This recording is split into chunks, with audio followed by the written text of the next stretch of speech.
Здравейте!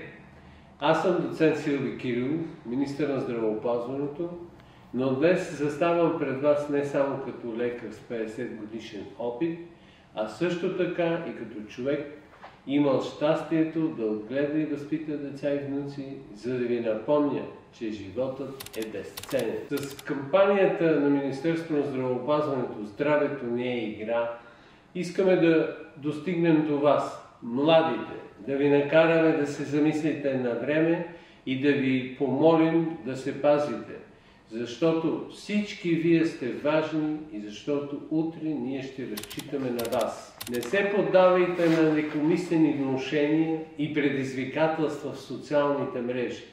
Животът сам по себе си е най-голямото предизвикателство, но и най-голямата ценност. Ако някой ви каже: "Не можеш да направиш това", отговорете му: "Не искам да правя това".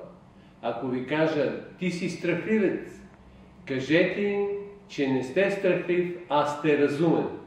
Обичайте себе си, здравето не е игра.